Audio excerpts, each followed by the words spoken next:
Face à la bande, votre rendez-vous politique. Philippe Mouillet, merci d'avoir accepté notre invitation. Vous êtes face à la bande, vous êtes sénateur Les Républicains des Deux-Sèvres, c'est votre deuxième mandat, je le disais, puisque vous êtes élu depuis 2014 et vous avez été réélu en 2020. Et pour cette première partie de Face à la bande, c'est donc Axel Rebaud. Philippe Mouillet, 15 jours d'exclusion de l'Assemblée nationale pour le RN Grégoire de Fournas. C'est la condamnation la plus haute prévue par la Constitution. Est-ce que vous êtes surpris de voir que le Rassemblement national continue de soutenir son député ? Oui, je considère que c'est une posture politique. Ils veulent être dans un soutien sans faille. Mais en parallèle, moi, je suis plutôt satisfait de la démarche, puisque on a pu avoir à la fois le compte-rendu analytique de ce qui s'est passé à l'Assemblée nationale, et la réaction est normale de faire en sorte qu'on puisse sanctionner ce type de comportement. Voilà, donc quelque part, on retrouve un Rassemblement national très proche de l'image que nous avions, et donc soutenant une prise de position qui est clairement positionnée comme étant raciste. Selon vous, Philippe Mouillet, Marine Le Pen et donc tous les autres élus du Rassemblement national à l'Assemblée cautionnent ce genre de discours ? Non, je dis pas qu'ils cautionnent ce genre de discours. Je dis simplement qu'au regard de l'attitude d'un des leurs, eh bien, ils ont joué sur les mots et donc ils sont dans une posture d'être solidaires entre membres du même groupe. Voilà, donc c'est une posture que je regrette. Voilà, donc c'est la situation que l'on vit. Pour vous, donc, c'est ce qu'on a entendu à l'Assemblée, ce que vous avez entendu dans les enregistrements, c'est quelque chose de clairement raciste. Excusez-moi, j'ai pas entendu la question. Ce que vous avez entendu sur l'incident, pour vous, c'est clairement raciste. Donc, ils font effet de groupe pour protéger un de leurs collègues qui a fait une déclaration raciste. Oui, pour moi, la traduction, c'est clairement des propos racistes. Alors, il y a un peu d'ambiguïté par rapport à la définition. Est-ce qu'on parlait du bateau ou des députés concernés ? Mais voilà. Mais pour moi, clairement, aujourd'hui, ce sont des propos qui ne peuvent être tenus dans une assemblée. Enfin, clairement, nous sommes dans la représentation républicaine et donc il y a de la rigueur qui doit être tenue. Et donc, moi, je salue aujourd'hui l'initiative, le résultat de la sanction de l'Assemblée nationale. De la rigueur, c'est ce que vous dites, Philippe Mouillet. Justement, 15 jours d'exclusion, c'est la sanction la plus sévère qui est prévue par la Constitution. Est-ce que c'est suffisant, cependant, Philippe Mouillet ? Est-ce qu'on devrait pouvoir aller plus loin ? Je pense que déjà, c'est un fait relativement rare. Donc déjà, le fait qu'il y ait une réaction avec la sanction, qui est, comme vous l'avez dit, qui est la plus forte, la plus importante, ça marque déjà la situation. Voilà, je crois qu'il faut prendre acte des faits. On utilise le règlement que l'on a. Je n'irai pas plus loin. Et je crois que c'était important que l'Assemblée nationale marque cette situation et dise plus jamais ça dans ses murs. On fait avec la Constitution qu'on a, vous dites très bien. On est d'ailleurs à notre 4e 49.3 pour rester à l'Assemblée nationale en quelques semaines seulement. En tant que sénateur, Philippe Mouillet, vous n'avez pas un peu l'impression d'être un peu inutile en ce moment ? Alors, il y a deux choses. D'abord, le 49.3, clairement, le gouvernement n'a pas le choix. On voit bien qu'avec cette majorité relative, ils n'ont pas de capacité à pouvoir passer les textes sans difficulté. Donc, c'est un outil que j'utilise. Donc, on n'est pas surpris de la méthode aujourd'hui. Alors, on regrette forcément parce que c'est un manque de débat démocratique, même si d'autres gouvernements l'ont utilisé. Par contre, en parallèle, ça veut dire que le débat, il a lieu au Sénat.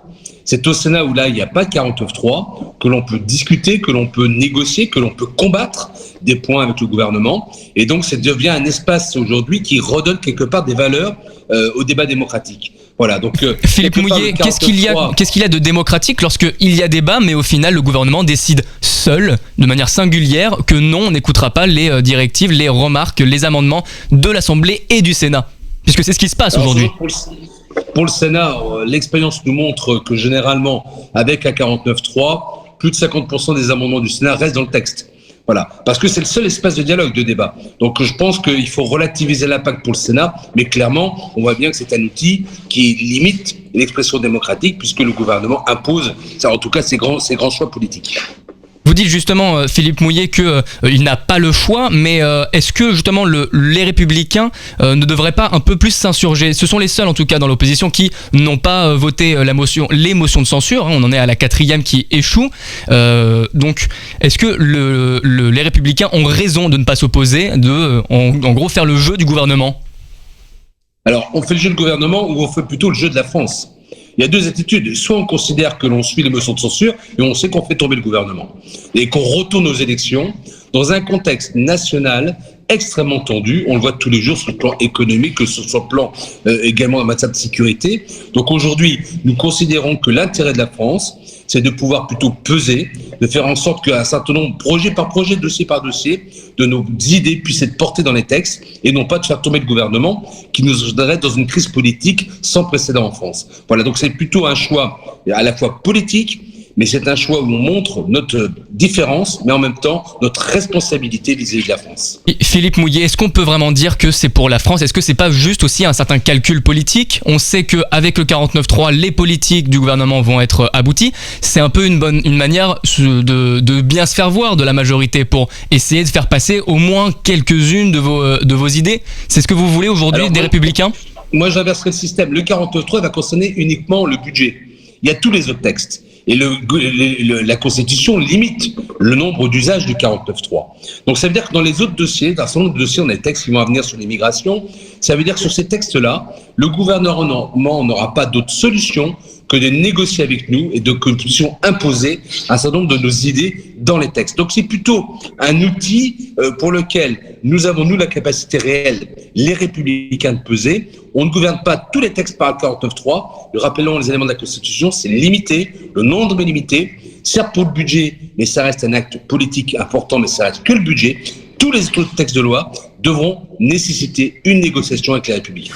Donc aujourd'hui, Philippe Mouillet, le plan pour vous avec les Républicains, c'est vraiment donc de bien se faire voir de la majorité.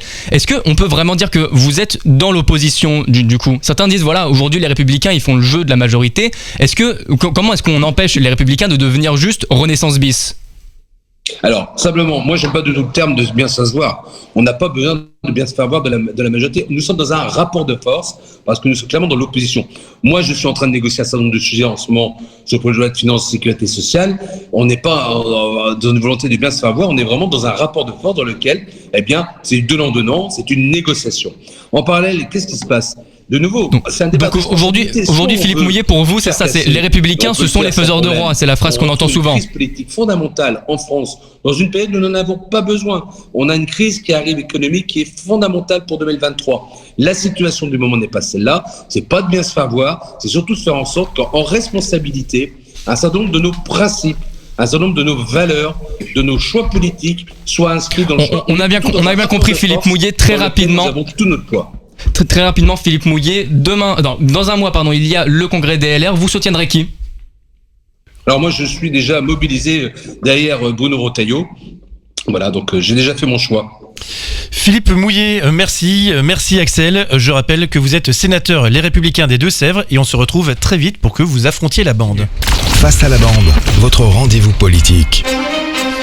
Deuxième partie de Face à la bande avec vous, Philippe Mouillet. Je rappelle que vous êtes sénateur Les Républicains des Deux-Sèvres et il est temps pour vous d'affronter notre équipe de journalistes. Raphaël Bardena, première question.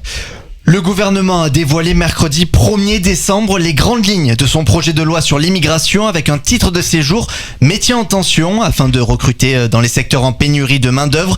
Gérald Darmanin a déclaré vouloir moins accueillir et mieux. Vous soutenez ce projet de loi, Philippe Mouillet ? Alors, dans l'état actuel de la présentation, dans l'état actuel des informations que nous avons, on ne peut pas soutenir ce projet de loi. Parce que notre crainte, c'est que, à travers cet argument d'avoir une immigration liée à l'emploi, que ce soit quelque part une forme de régularisation d'un certain nombre de situations. Donc, il faut vraiment aujourd'hui que nous ayons le texte. Nous avons des propositions, c'est un sujet qu'on a beaucoup travaillé au sein des Républicains et au sein du Sénat, de façon à ce que réellement, on ait cet objectif de limiter l'immigration, de faire en sorte que ceux qui doivent partir de la France partent de la France, et en même temps d'entendre le besoin des entreprises dans un rapport qui doit être clair. Nous sommes favorables à un système de vote à l'Assemblée, au Parlement. Philippe Mouillet, le ministre de l'Intérieur a déclaré que l'on doit désormais être méchant avec les méchants et gentil avec les gentils. Vous en pensez quoi de cette phrase ? Comment on différencie un gentil immigré d'un méchant immigré ? Non, pour moi, on n'est pas dans le débat politique. Moi, je suis un législateur, je travaille des textes de loi, et ça, c'est une phrase de communication. Mon débat n'est pas là. On doit être à la fois juste à la fois pour les Français, juste par rapport à notre capacité d'accueillir. Voilà, et donc, c'est pas un débat d'être gentil ou méchant. Aujourd'hui, on fait de la politique. Prochaine question signée Alexis Bragard. Autre sujet. Alors sur l'électricité, Laurent Wauquiez, président de la région Rhône-Alpes, a déclaré récemment demander une aide du gouvernement par rapport à l'augmentation du prix de l'électricité pour le ferroviaire. Il a justement augmenté les billets de train dans sa région de 8% pour les billets et de 2% pour les amendements. Soutenez-vous cette idée d'une aide gouvernementale pour les régions ? Alors, ça peut être une belle initiative. Je vous avouerai que je n'ai pas travaillé le dossier, donc je n'ai pas les enjeux financiers en tête. Par contre, ce que je sais, c'est que si le gouvernement n'intervient pas sur le débat du prix d'électricité pour 2023, nous avons un pan entier de l'économie qui va tomber.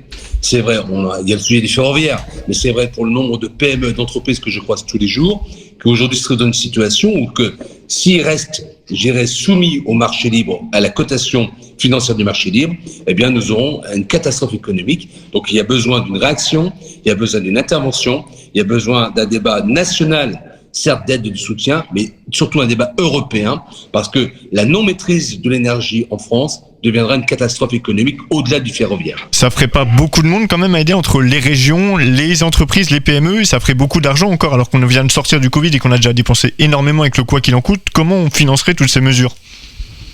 Alors, je crois que là, on est sur une démarche un peu différente parce que qu'est-ce qui se passe aujourd'hui ? Je vais donner l'exemple de l'entreprise de Alex qui vient d'annoncer sa mise en chômage partiel de ses salariés. Qui paye aujourd'hui ? La mise en chômage partiel, c'est l'État qui paye.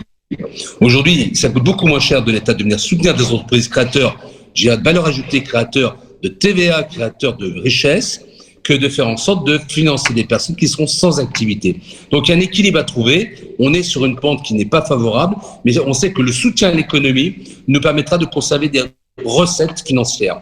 Le soutien à l'arrêt d'activité est catastrophique parce qu'on paye sans retour potentiel et sans avenir pour l'économie française.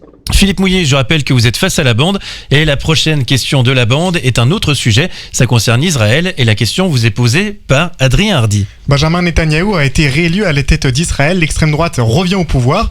Est-ce que ça vous inquiète ? Alors d'abord, moi je suis un démocrate. Donc par définition, s'il a été élu, c'est parce que c'est l'expression du souhait de la population d'Israël. J'avoue que les prises de position parfois nous interpellent et que je crois qu'aujourd'hui, dans le contexte que nous vivons, international extrêmement tendu, je crois qu'aujourd'hui, il y a besoin d'un vrai dialogue et on peut avoir un peu d'inquiétude sur des prises de position futures, savoir si elles sont confirmées.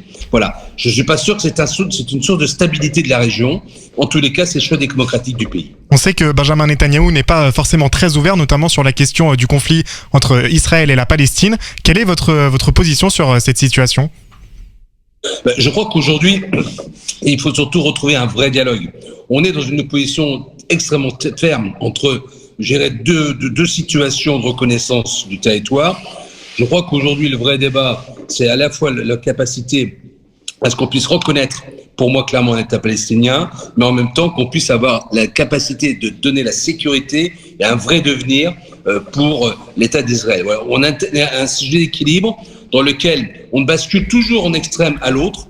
Je fais partie des modérés qui pensent que le dialogue et le système médian doivent être reconnus et la communauté internationale doit participer justement à cet effort-là. Merci. Et donc aujourd'hui, ça fait partie des sujets. Merci Philippe Mouillet. Dans la bande, il y a également nos auditeurs et c'est une question de Karine du nord de la France qui vous demande si Éric Ciotti est élu à la tête des LR, vous qui soutenez Bruno Retailleau, est-ce que vous resterez chez LR puisqu'Éric Ciotti est le candidat le plus à droite ? Alors oui, je resterai chez LR parce que par définition, je suis infidèle dans mon action politique. Et je considère que si Éric Ciotti est élu, d'abord de nouveau, ça sera le choix des majoritaires, des adhérents de notre parti politique. Et je voudrais au contraire participer pour venir apporter de la modération, venir apporter mes convictions dans la construction de cette nouvelle droite. Voilà. J'ai un choix politique, celui de Bruno Retailleau, mais je suis respectueux de nos règles et à partir de là, je resterai à côté de celui qui sera choisi comme président de tout mouvement. La prochaine question, vous retrouvez Axel Rebaud et ça concerne la présidentielle de 2027. Bruno Retailleau, président de la République en 2027, Philippe Mouillet, c'est une vision qui vous paraît probable. Est-ce que vous vous battrez pour qu'elle arrive ? Alors je vous dirais très franchement, je n'y ai même pas pensé. Le problème, c'est pas Bruno Retailleau ou un autre candidat. Le sujet pour moi aujourd'hui, c'est que avant de parler à la présidentielle, il y a un long cheminement d'ailleurs interne de notre parti politique parce que nous devons revoir à la fois notre ligne politique, à la fois notre méthode et notre organisation. Et on voit que la situation de la France aujourd'hui, je crois qu'il y a d'autres priorités aujourd'hui, c'est de savoir qui sera le candidat ou le président de la République de demain. Mon sujet, c'est vraiment que l'on puisse participer au fait que nous puissions reconstruire la France et à travers tout ça, impulser les valeurs des Républicains en renovant notre parti politique. Philippe Mouillet, on part en Ukraine tout de suite avec une question signée Raphaël Bardena. Près de 4,5 millions d'Ukrainiens sont plongés dans le noir jeudi 2 novembre suite à des frappes russes, des attaques qui se multiplient. Est-ce que vous pensez rapidement, oui ou non, que Vladimir Poutine est capable d'utiliser l'arme nucléaire ? Je ne sais pas quoi dire. Je pense que la faisabilité est extrêmement limitée.